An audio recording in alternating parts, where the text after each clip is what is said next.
Bonjour mes amis, et voilà, merci d'être fidèles à ces enseignements du roi Salomon. Et nous sommes arrivés, toujours dans le chapitre 12, au verset 20, Kaf. Voilà ce qui est écrit, Mirma belev chorshe ra. Et là, comme on l'a déjà souvent dit cette semaine, c'est comment je vais couper. Est-ce que Mirma belev chorshe ra ou Mirma belev chorshe ra? Donc évidemment, ça va changer la compréhension, la traduction.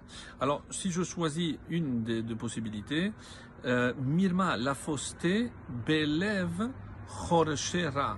Alors, la fausseté est dans le cœur de ceux qui méditent le mal. Ou alors, la fausseté dans le cœur de ceux qui méditent le mal, alors Ra, c'est quelque chose de mal.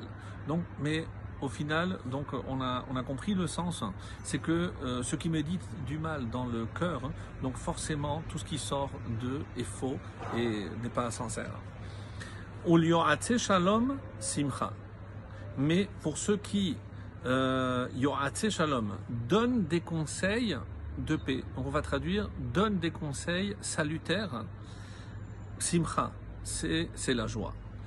Donc on voit ici une opposition que le Malbim explique de la façon suivante, et il dit que c'est tiré, donc cette opposition donc du mal et du shalom. Donc comme au début on a parlé, la conséquence c'est le mal, et dans la deuxième partie du verset c'est le shalom. D'où est tiré ces enseignements, de quel passage s'est inspiré le roi Salomon.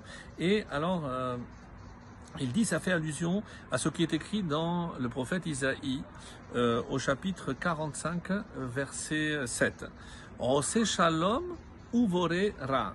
Littéralement, celui qui fait la paix et qui crée le mal.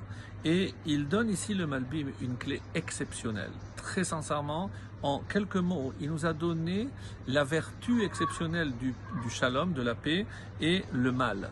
Et il dit comme ça, Shalom kiyum hametziut. Le shalom, la paix, c'est ce qui maintient la réalité. Et qu'est-ce que c'est la réalité? C'est ce que Dieu a créé.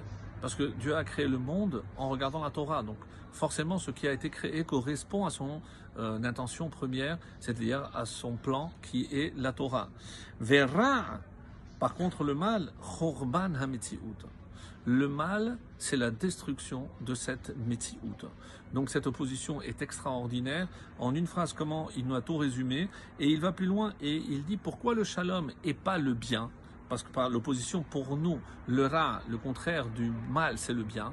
Alors il dit non, le shalom, kolel, kol tuv.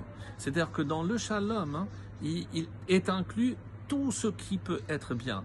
Donc, il n'y a pas que le bien, mais au-delà du bien, il dit que le mot shalom est, comme vous le savez, c'est le contenant, le récipient de tout ce qui peut être bon, c'est le shalom. Donc, s'il n'y a pas le shalom, il ne peut pas avoir de bien. Et s'il y a le shalom, tout ce qui peut être bien dans ce monde est inclus dedans. Donc, une leçon vraiment extraordinaire. Et on arrive donc au verset 21. Le 21 nous dit « Loye unne la tzaddik kol aven » aucune misère, aucun malheur ne vient au-devant d'un juste. Donc il n'a rien à craindre, rien de mal ne lui arrivera. Urshaim maleura. Mais les méchants sont pleins de mal, on va dire au pluriel, plein de mots, M-A-U-X. Alors le Radak ici donne une explication aussi extrêmement intéressante, et il nous dit aucune mauvaise pensée ne viendra assaillir le juste. C'est-à-dire, de quel rat on parle ici? C'est même par la pensée. Parce que quelqu'un qui essaye toujours, qui s'évertue de faire le bien, c'est forcément quelqu'un qui sera protégé même des mauvaises pensées. Et il tire ça donc de Shemot au chapitre 21. Le verset 13, qu'est-ce qu'il y a marqué? Veha Elokim inna leyado vesamti lecha makom. À quoi ça fait allusion? Donc c'est quelqu'un qui, par inadvertance, donc a soulevé une hache, donc la partie du fer est s'est échappé, ça a tué quelqu'un, et donc c'est un tueur par inadvertance. Et il y a ce qu'on appelle les Ir Miklat, les villes de refuge. Je résume très rapidement. Et donc, qu'est-ce qu'il dit Hachem?